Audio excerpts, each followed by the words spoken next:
अस्सलाम वालेकुम जी dear students. आज हम लेक्चर स्टार्ट करते हैं एफएससी पार्ट 2 से चैप्टर नंबर 15 होम्योस्टेसिस। जो लेक्चर आज हम स्टार्ट करने जा रहे हैं that is called lecture number 3। इसमें हम डिस्कस करेंगे ऑस्मो रेगुलेशन। हमारा topic of discussion osmo regulation है। प्रीवियस लेक्चर में हमने ये बात समझी थी टोनिसिटी क्या होती है, तो एनिमल टोनिसिटी की बेस पे या प्लांट्स एंड टोनिसिटी की बेस पे कैसे अपने आप को एडजस्ट करते हैं, अपनी कंडीशंस को कैसे एडजस्ट करते हैं, ये हमने लास्ट टाइम डिस्कस किया था। अब हम ऑस्मो रेगुलेशन पढ़ेंगे, लेकिन जो हम ऑस्मो रेगुलेशन पढ़ेंगे वो हम सिर्फ प्लांट्स में डिस्कस करेंगे। प्लांट्स में ऑस्मो रेगुलेशन पढ़ने से पहले मैं कुछ कॉन्सेप्ट क्लियर चेक करना चाहता हूँ आप लोगों के चेक भी कर लेता हूँ और क्लियर भी हो जाएंगे कॉन्सेप्ट। कि एक सेल है, ये सेल हम इसको ऐसे एनवायरनमेंट में रखते हैं जो एनवायरनमेंट हाइपोटोनिक है। सेल के बाहर का एनवायरनमेंट क्या है? हाइपोटोनिक।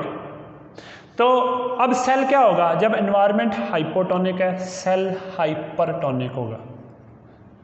पानी किस में ज़्यादा होता है? हाइपोटोनिक में पानी ज़्यादा होता है, हाइपर में पानी कम होता है। अब पानी किधर जाएगा? बाहर से अंदर पानी जाएगा। जब पानी बाहर से अंदर जाएगा तो सेल फूल जाएगा, सेल का साइज बड़ा हो जाएगा, सेल टर्जिड हो जाएगा। हम कहेंगे सेल टर्जिड हो गया। यानी जब सेल को किस एनवायरनमेंट में रखें, हाइपो में सेल क्या हो जाता है? टर्जिड।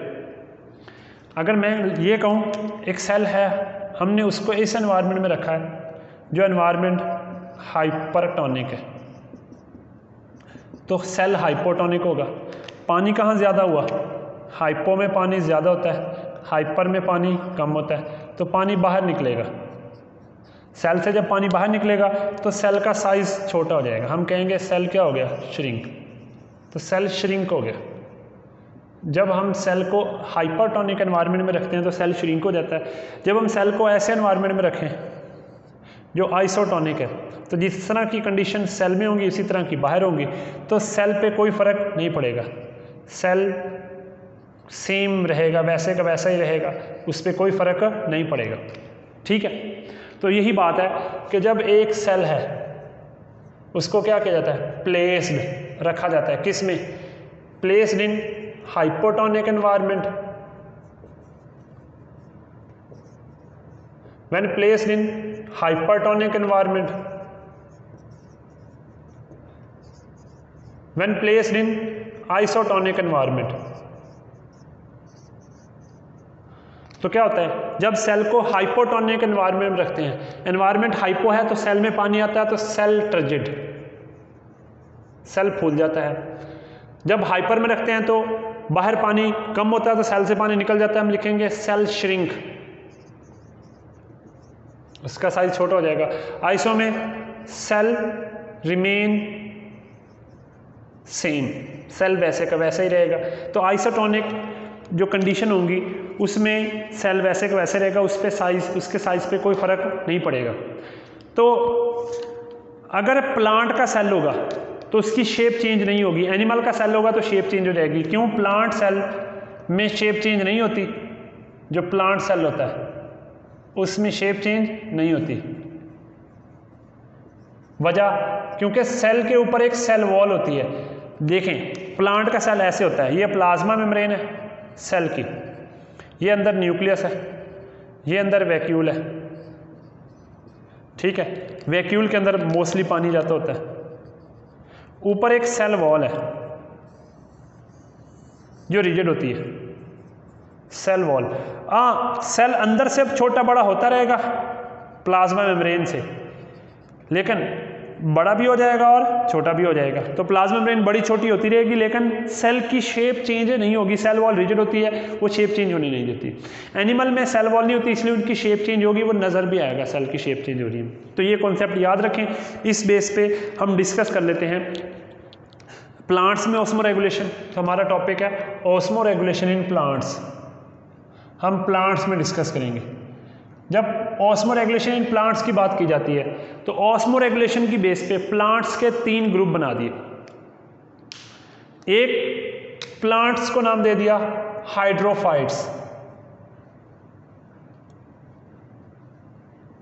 ठीक है। दूसरे प्लांट्स को नाम दे दिया मीजोफाइट, तीसरे प्लांट्स को नाम दे दिया जीरोफाइट्स। अब आप बात समझे यहां पे, तो प्लांट्स के कितने ग्रुप बना दिए? 3 ग्रुप बना दिए, हाइड्रोफाइट्स, मीजोफाइट्स और जीरोफाइट। जहां लफ्ज हाइड्रो आ जाए, हाइड्रो कहते हैं वाटर को, फाइट किसे कहते हैं? प्लांट। मीजो किसे कहते हैं? दरमियान, बिटवीन। फाइट किसे कहते हैं? प्लांट। जीरो किसे कहते हैं? ड्राई, खुश्क। मीजो कहते हैं बिटवीन, मॉडरेट एनवायरनमेंट। जीरो कहते हैं दरमियाना सा माहौल। जीरो किसे कहते हैं? जीरो कहते हैं ड्रॉट, खुश्क, तो खुश्की वाला माहौल। ठीक है, एक लफ्ज़ हाइड्रो होता है और एक हेलोफाइट्स भी होते हैं। हेलोफाइट्स वो प्लांट होते हैं जो समंदर में रहते हैं। हाइड्रो नॉर्मली फ्रेश वाटर को कहा जाता है। यहाँ जनरल डिस्कशन की है, मैं बता दूं हाइड्रो और हेलो की कंडीशन में भी फ़र्क होता है, 10th क्लास में हमने पढ़ा हुआ है। और उनकी जो अडेप्टेशन होती हैं एनवायरनमेंट को ऑस्मो रेगुलेशन करने के लिए, उसमें उन मैकेनिज्म में भी फ़र्क होता है। ठीक है, तो हम यहाँ हाइड्रोफाइट्स को डिस्कस करेंगे, नेमली याद रखना है फ्रेश वाटर को डिस्कस करेंगे। तो आप इन तीनों प्लांट्स को कंपेयर कर लें, आपको ये टॉपिक आसानी से समझ आ जाएगा। कैसे कंपेयर करेंगे? इसकी प्रॉब्लम्स बता दें, इसकी प्रॉब्लम्स बता दें, इसकी प्रॉब्लम, इसका एनवायरनमेंट, इसका एनवायरनमेंट, इसका एनवायरनमेंट। जब एनवायरनमेंट आप पढ़ेगे आपको खुद ही पता चल जाएगा इनकी प्रॉब्लम्स क्या हैं। तो हम इनको कंपेयर कर लेते हैं, कंपैरिजन की फॉर्म में डिस्कस कर लेते हैं। मैं इसका एक टेबल सा बना देता हूँ, उसमें आपको आसानी से समझ आ जाएगी।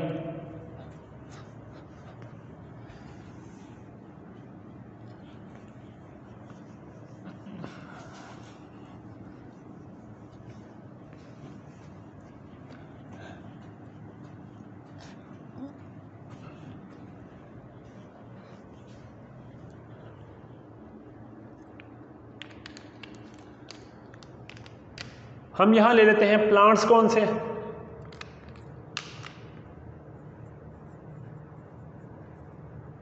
ठीक है, कौन से प्लांट्स हैं जी? हाइड्रोफाइट्स। दूसरे कौन से हैं जी? मीजोफाइट्स। ठीक है जी, हाइड्रोफाइट्स, मीजोफाइट्स। तीसरे कौन से हैं जी? जीरोफाइट्स। हम ये 3 प्लांट्स डिस्कस कर लेते हैं। सबसे पहले हम डिस्कस करते हैं इनका एनवायरनमेंट। इनका एनवायरनमेंट कैसा है? एनवायरनमेंट से हमें पता चल जाएगा इनको क्या प्रॉब्लम्स है। देखें जी, हाइड्रोफाइट्स का एनवायरनमेंट है एक्वेटिक, तो ये एक्वेटिक प्लांट्स हैं, पानी में रहते हैं। हम ये कह सकते हैं कि पानी में रहते हैं तो वहाँ पानी ज़्यादा है, तो इनका एनवायरनमेंट क्या है? हाइपोटोनिक, तो ये खुद क्या हुए? हाइपर। मीजोफाइट्स का मॉडरेट एनवायरनमेंट है, कभी वाटर अवेलेबिलिटी ज़्यादा, कभी वाटर अवेलेबिलिटी कम। जीरोफाइट का ड्राई एनवायरनमेंट है, तो खुश्क माहौल में रहते हैं, टेरेस्ट्रियल एनवायरनमेंट में रहते हैं। इसका मतलब हम ये कह सकते हैं कि इनका एनवायरनमेंट पानी कम है तो हाइपरटोनिक। अब उसको हाइपरटोनिक इसलिए कहा कि वहाँ पानी कम है, इसको हाइपोटोनिक इसलिए कहा था इनके एनवायरनमेंट में पानी ज़्यादा है। ठीक है, अब आपको खुद ही समझ आ जानी चाहिए इनके प्रॉब्लम्स क्या हैं। प्रॉब्लम्स डिस्कस कर लेते हैं। क्या प्रॉब्लम्स हैं जी? हाइड्रोफाइट्स एक्वेटिक एनवायरनमेंट में रहते हैं, तो इनको प्रॉब्लम क्या है? इनमें वाटर अबंडेंट होता है, वाटर बहुत ज़्यादा अवेलेबल है, वाटर अबंडेंट है, बहुत ज़्यादा है। तो क्या होता है? वाटर क्या करता है? एंटर हो जाता है किस में? Into sales. क्यों एंटर होता है? पैसिवली एंटर होता है। ये पैसिवली वाटर एंटर हो जाएगा, खुद ब खुद एंटर हो जाएगा, पैसिव ट्रांसपोर्ट करेगा। मीजोफाइट्स को क्या प्रॉब्लम होगी कि उनका मॉडरेट है, तो इनको वाटर शॉर्टेज भी हो सकती है। जब पानी अवेलेबल नहीं है तो वाटर शॉर्टेज है, तो जब वाटर अवेलेबल होगा तो वाटर एक्सेस भी है, अबंडेंट है। तो वाटर एक्सेस में भी हो सकता है, अबंडेंट भी हो सकता है, और वाटर शॉर्टेज भी हो सकती है। अब देखें, वाटर शॉर्टेज होगी जब अवेलेबल नहीं है, वाटर एक्सेस होगा जब बहुत ज़्यादा अवेलेबल है। जो ज़ीरोफाइट्स हैं इनको हमेशा ही वाटर शॉर्टेज रहती है, क्योंकि ये खुश्क माहौल में रहते हैं, डेजर्ट प्लांट्स भी कहा जाता है इनको। अब इसके कंपैरिजन में इन्होंने अपने अंदर एडेप्टेशंस पैदा की, ठीक है। अब हम इनमें एडेप्टेशंस डिस्कस कर लेते हैं। इन प्लांट्स ने अपने अंदर कौन सी एडेप्टेशंस पैदा की, वो हम एडेप्टेशंस डिस्कस करेंगे। सबसे पहले एडेप्टेशन है, इन्होंने अपने लीफ में क्या मॉडिफिकेशन पैदा की। हम लीफ को डिस्कस कर लेते हैं।